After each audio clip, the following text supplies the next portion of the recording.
Tuhanlah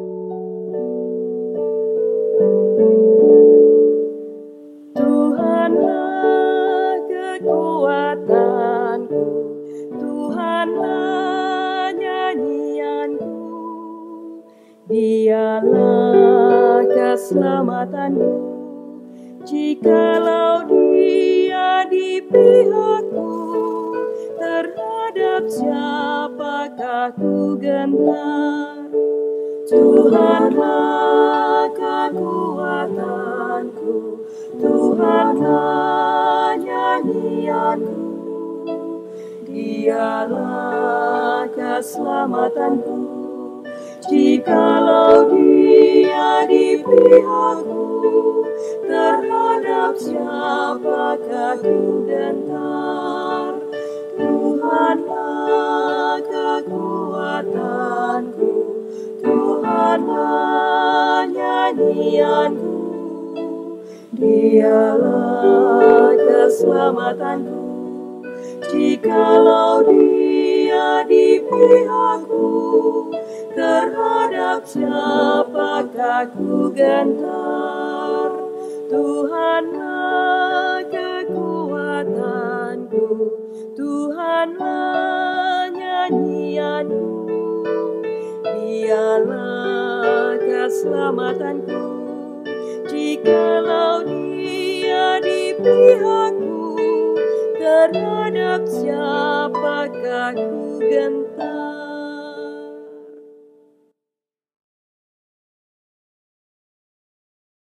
Mazmur pasal 123 ayat 1 dan 2. Berharap kepada anugerah Tuhan. Nyanyian ziarah. Kepadamu aku melayangkan mataku, ya Engkau yang bersemayam di sorga. Lihat, seperti mata para hamba laki-laki memandang kepada tangan tuannya, seperti mata hamba perempuan memandang kepada tangan nyonyanya.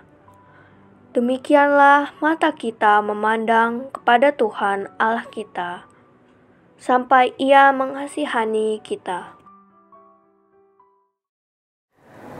Selamat pagi, Bapak, Ibu, Saudara-saudari, sahabat persekutuan doa pagi. Indah sekali hari ini kita masih diberikan nafas kehidupan, masih diberikan sukacita. Dan kita masih diberikan kesempatan bersekutu dalam doa. Maka mari kita berdoa. Bapa di dalam surga, kami bersyukur untuk kehidupan yang Engkau masih anugerahkan kepada kami. Semua itu baik adanya. Maka mampukanlah kami ya Tuhan untuk membuka hati dan pikiran kami, melihat karya-Mu yang indah dalam kehidupan kami. Sekalipun kami sedang menghadapi pergumulan berbagai macam-macam soal. Begitu ya Bapa, kami akan membuka hati kami untuk merenungkan firman Tuhan. Sehingga doa-doa kami menjadi pujian yang harum untuk memuliakan nama-Mu. Pimpinlah hamba-Mu agar ia boleh berkata-kata seturut dengan kehendak-Mu. Di dalam nama Tuhan Yesus Kristus kami berdoa. Amin. Pagi hari ini kita akan merenungkan kitab Wahyu. Kitab Wahyu pasal yang ke-16 mulai ayat 8 sampai ke 21.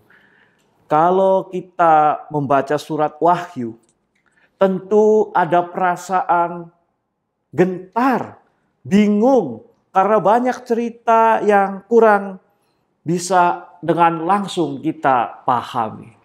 Tapi tidak apa-apa, biarlah Roh Kudus yang memimpin kita.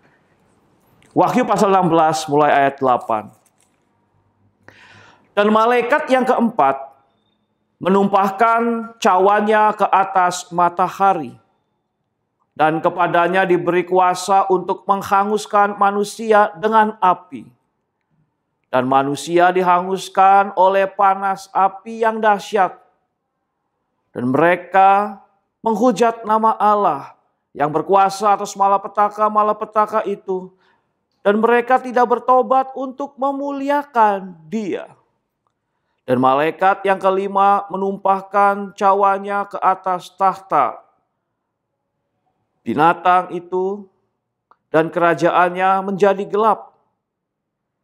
Dan mereka menggigit lidah mereka karena kesakitan. Dan mereka menghujat Allah yang di sorga, yang karena kesakitan dan karena bisul mereka. Tetapi mereka tidak bertobat dari perbuatan-perbuatan mereka. Dan malaikat yang keenam menumpahkan cawanya ke atas sungai yang besar, sungai Efrat. Lalu keringlah airnya, supaya siaplah jalan bagi raja-raja yang datang dari sebelah timur. Dan aku melihat dari mulut naga, dari dalam mulut binatang, dan dari mulut nabi palsu itu keluar 3 roh najis yang menyerupai katak. Itulah roh-roh setan yang mengadakan perbuatan-perbuatan ajaib, dan mereka pergi mendapatkan raja-raja di seluruh dunia untuk mengumpulkan mereka guna peperangan pada hari besar, yaitu hari Allah yang Maha Kuasa. Lihatlah, aku datang seperti pencuri. Berbahagialah dia yang berjaga-jaga dan yang memperhatikan pakaiannya, supaya ia jangan berjalan dengan telanjang dan jangan kelihatan kemaluannya. Lalu ia mengumpulkan mereka di tempat yang dalam bahasa Ibrani disebut Harmagedon. Dan malaikat yang ketujuh menumpahkan cawanya ke angkasa, dan dari dalam bait suci kedengaranlah suara yang nyaring dari tahta itu, katanya, sudah terlaksana. Maka memancarlah kilat, dan menderulah bunyi guru, dan terjadilah gempa bumi yang dahsyat seperti belum pernah terjadi sebelum manusia ada di atas bumi. Begitu hebatnya gempa bumi itu. Lalu terbelah kota besar itu menjadi 3 bagian, dan runtuhlah kota-kota bangsa-bangsa yang tidak mengenal Allah. Maka teringatlah Allah akan Babel yang besar itu, untuk memberikan kepadanya cawan yang penuh dengan anggur kemurkaan, kegeraman murkanya. Dan semua pulau hilang lenyap, dan tidak ditemukan lagi gunung-gunung. Dan hujan es besar seberat 100 pon jatuh dari langit menimpa manusia. Dan manusia menghujat Allah karena malapetaka hujan es itu, sebab malapetaka itu sangat dahsyat. Sahabat doa pagi GKI Surya Utama, waspada, Allah murka. Kata kewaspadaan itu menimbulkan efek siap sedia. Waspada, waspada. Ketika kita mengucapkan kata waspada, berarti kita siap-siap untuk menghadapi serangan, untuk menghadapi situasi yang di luar kemampuan kita. Kita harus waspada. Kalau orang dalam karateka atau pencaksilat, kuda-kudanya harus kuat. Memiliki kuda-kuda yang kuat, pertahanan yang kuat. Pagi-pagi kok ngomongin kuda-kuda, karateka, apa mau mengajak berantem? Ya, saya mengajak kita untuk waspada. Kita harus berperang menghadapi si jahat agar Allah tidak murka atas hidup kita. Bapak, Ibu, Saudari, sahabat Persekutuan Doa Pagi.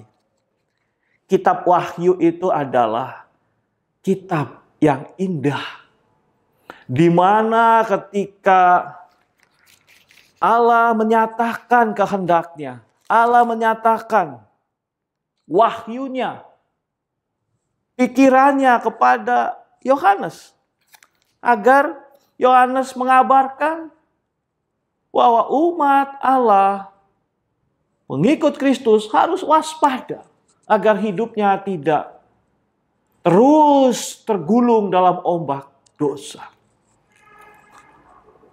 Situasi pada waktu itu adalah ketika Umat Allah di daerah Kekaisaran Romawi, hidupnya di Asia Kecil itu, hidupnya sangat sengsara.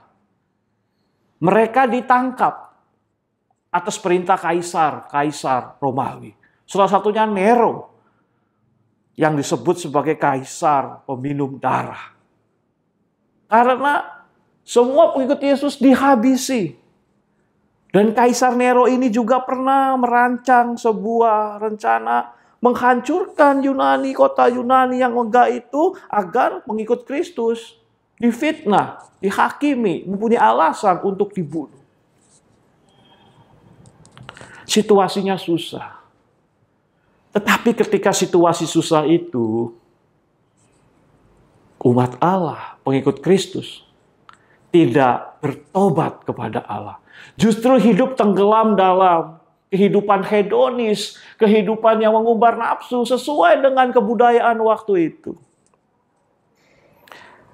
Dan malaikat yang keempat menumpahkan cawanya ke atas matahari, dan kepadanya diberi kuasa untuk menghanguskan manusia dengan api. Dan manusia dihanguskan oleh panas api yang dahsyat, dan mereka menghujat nama Allah yang berkuasa atas malapetaka itu, dan mereka tidak bertobat untuk memuliakan Dia. Beberapa kali disebutkan pada bacaan kita, Allah menghukum manusia ini adalah umat Allah, pengikut Kristus waktu itu. Tetapi pengikut Kristus tidak bertobat juga. Umat Allah tidak mau menyesali dosanya juga. Larut terus dalam kehidupan duniawinya. Yang suka membaca buku-buku sejarah. Atau mungkin yang melihat film-film yang temanya kehidupan Asia Kecil atau Yunani waktu itu. Bagaimana kehidupan itu digambarkan sangat hedonis. Sangat mencintai kesenangan duniawi. Maaf. Free sex, makan makanan yang tidak dianjurkan, makan makanan penyembahan dewa dimakan, dan berbagai macam kejahatan, memperbudak sesamanya. Umat Allah pengikut Kristus waktu itu tidak mengadakan perubahan. Ketika kehidupannya sengsara, ketika kehidupannya tertindas, bukannya malah bertobat. Mereka tetap hidup dalam dosa. Kembali. Dan malaikat yang kelima menumpahkan cawanya ke atas tahta binatang, dan kerajaannya menjadi gelap. Dan mereka menggigit lidah mereka karena kesakitan. Bukannya memohon pertolongan Tuhan Allah. Bukannya memohon perlindungan Allah. Bertobat, berbalik arah untuk mencari apa kehendaknya. Tetapi dikatakan pada Wahyu pasal 16 ayat 11, dan mereka menghujat Allah yang di sorga karena kesakitan, karena bisu, dan mereka tidak bertobat dari perbuatan-perbuatan mereka. Waspada, Allah murka. Allah murka ketika kita sudah jatuh, sudah kesakitan, sudah menerima akibat dari dosa-dosa kita, tetapi kita tidak mau bertobat.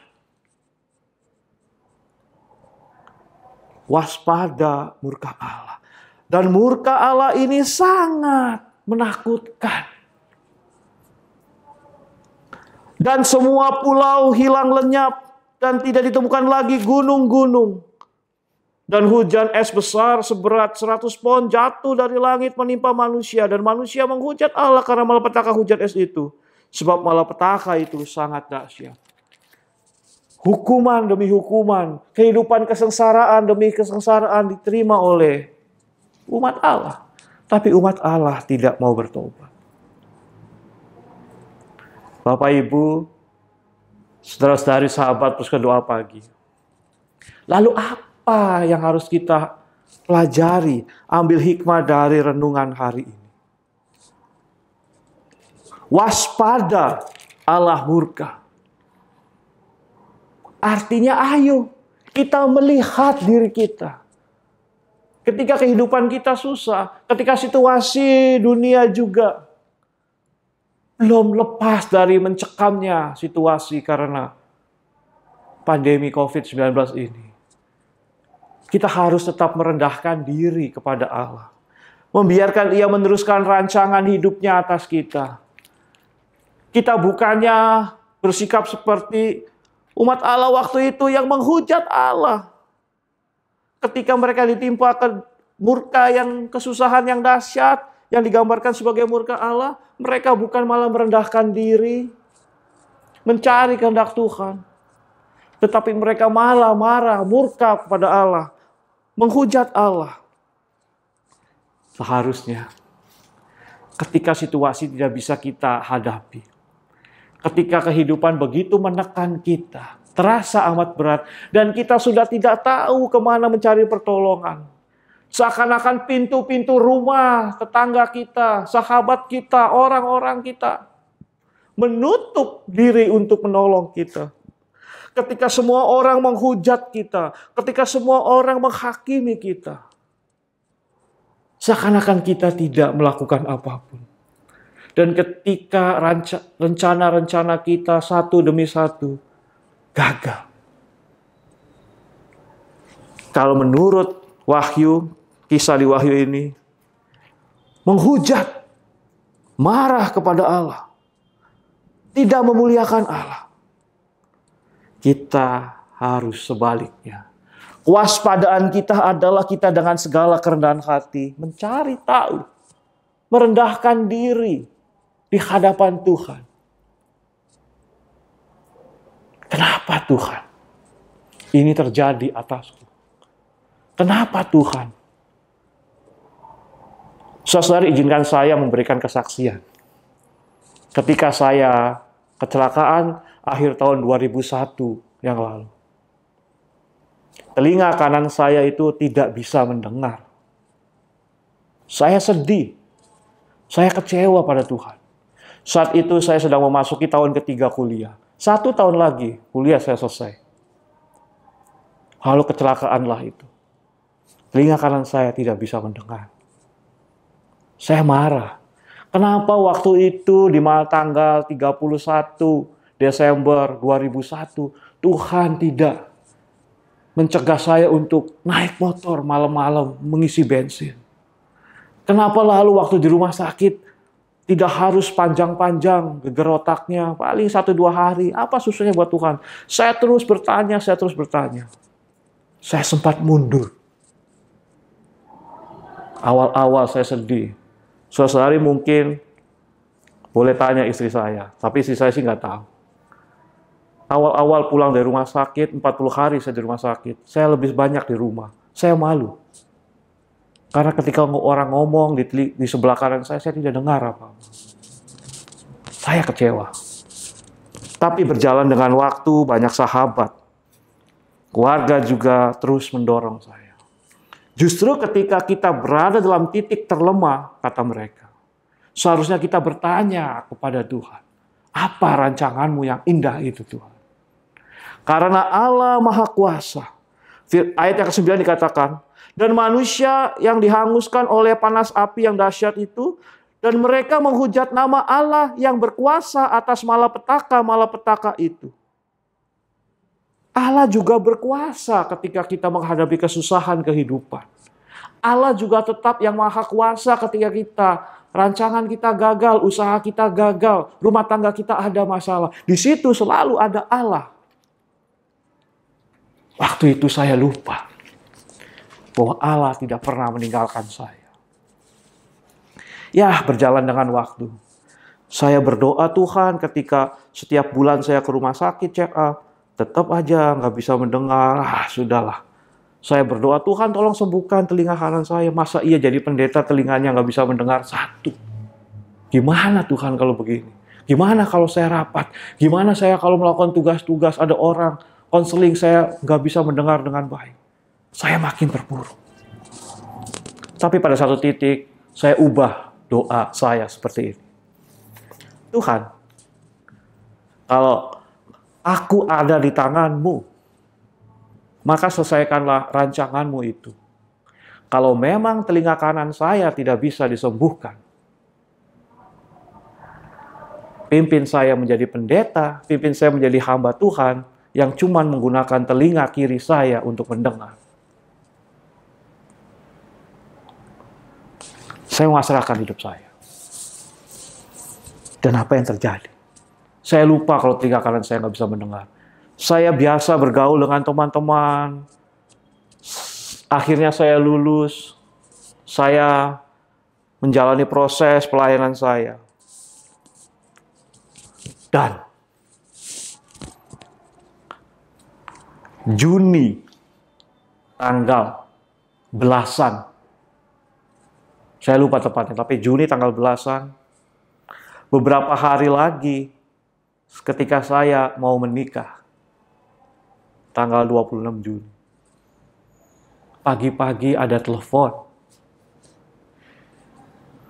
Ya, karena saya refleks, saya angkat telepon saya, lalu saya menerima telepon itu dengan menggunakan telinga kanan yang saya lupa sudah tidak bisa mendengar. Dan ternyata nyambung. Dan ternyata saya bisa mendengar. Lalu saya bersuka cita. Saya telepon orang tua saya. Saya telepon calon istri saya waktu itu. Kalau telinga kanan saya sudah bisa mendengar. Akhir 2001 berarti tahun 2002. Jadi ada kemungkinan sekitar 8 tahun telinga kanan saya tidak bisa mendengar. Bukan masalah 8 tahunnya, bukan masalah belasan tahunnya atau 1-2 hari kita bergumul dalam kesesakan kita. Masalahnya adalah ketika kita sungguh-sungguh berserah kepada Allah yang menguasai hidup kita. Dan waspada murka Allah. Harusnya kita makin merendahkan diri. Akhirnya kita harus makin membiarkan Tuhan menyelesaikan rancangannya. Agar murkanya tidak bertambah besar. Dan kita sungguh-sungguh merasakan kedamaian. Sahabat, doa pagi yang diberkati Tuhan. Mungkin saat ini kita sedang merasa dihukum oleh Allah. Karena banyak pergumulan, situasi sulit yang kita hadapi. Waspada, Allah murka. Agar Allah tidak murka, ayo kita memuji nama Allah. Membiarkan Allah menyelesaikan rancangannya. Karena Ia menguasai hidup kita. Ia menguasai diri kita ketika senang. Ia menguasai diri kita ketika kita susah. Jangan takut. Allah selalu menyertai. Amin.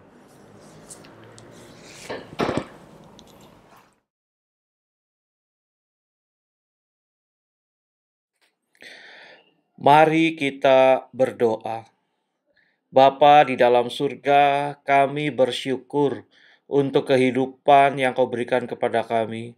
Maka ya Tuhan, mampukanlah kami untuk menjalani kehidupan seturut dengan kehendak-Mu. Agar kami hidup dalam pertobatan yang sejati, tidak mengulang-ulang kesalahan yang kami lakukan. Ya Bapa, mampukanlah kami agar hati kami siap untuk hidup dengan tidak membuat Engkau murka atas kesalahan, dosa yang selalu kami lakukan, tetapi kami sungguh hidup dalam pertobatan. Kami bersuka cita ya Tuhan, Engkau telah memimpin kami, Engkau telah melindungi kami di dalam segala kehidupan ini. Makanya Bapa, dalam situasi yang masih perlu kewaspadaan tingkat tinggi karena virus COVID-19 yang masih menyebar, Tuhan tolong agar pemerintah pusat maupun daerah bersama masyarakat bisa bahu-membahu untuk menghambat, untuk menghentikan penyebaran virus corona ini ya Tuhan.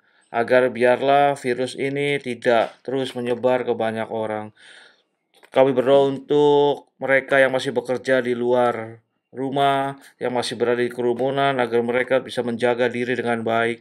Setelah masuk ke dalam rumah, dalam kehidupan keluarga, mereka menjaga kesehatan sehingga klaster keluarga dapat dikurangi. Bapa dalam surga, kami berdoa juga ya Tuhan, agar penemuan vaksin maupun obat untuk mengantisipasi virus COVID-19 ini boleh segera diselesaikan sehingga boleh disebarkan ke seluruh umat manusia di setiap negara sehingga virus ini boleh dihentikan. Kami juga berdoa ya Bapak untuk setiap bantuan-bantuan yang diberikan baik dalam instansi pemerintah maupun bantuan keagamaan. Kiranya semuanya itu boleh digunakan oleh sasaran yang tepat sehingga bisa membantu untuk memenuhi kebutuhan hidup pribadi yang betul-betul membutuhkan. Kami juga berdoa ya Bapak untuk proses pemulihan ekonomi agar situasi yang berkurangnya bekerja di luar rumah ini tidak menghilangkan arus perputaran ekonomi, tapi tolong Bapak agar pengusaha, pekerja boleh saling memahami sehingga mereka bisa saling menolong untuk meningkatkan pemulihan ekonomi. Bapa di dalam surga, kami berdoa untuk keamanan Republik Indonesia. Kiranya Engkau yang akan terus menolong negara Republik Indonesia ini Tuhan, baik keamanan di daerah laut, daratan, udara, semuanya bisa diantisipasi. Kami berdoa Tuhan untuk polisi, TNI, maupun pejabat pemerintah di setiap tempatnya boleh melaksanakan untuk memimpin negara Republik Indonesia ini dengan baik.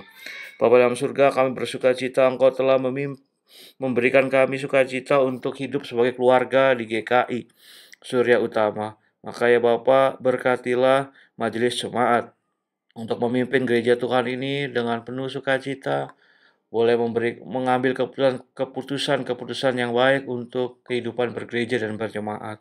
Kami berdoa Tuhan untuk setiap pendeta, untuk setiap penatua, para pelayan, karyawan, semuanya yang terlibat dalam kehidupan bergereja dan berjemaat di GKI Surya Utama boleh melaksanakan tugasnya dengan baik. Bapa, kami berdoa untuk mereka yang sedang lemah tubuh, yang namanya kami sebutkan di dalam hati kami, kiranya Engkau menolong mereka, Tuhan, agar mereka boleh dipulihkan, keluarganya juga boleh dipulihkan dengan sukacita, untuk boleh menantikan kesembuhan yang baik dari Tuhan. Bapa dalam surga, kami berdoa untuk mereka yang bersukacita karena pada minggu ini usianya bertambah 1 tahun lagi. Kiranya kehidupan yang boleh bertambah dalam pertambahan usia ini boleh bertambah juga dengan hikmat dari Tuhan.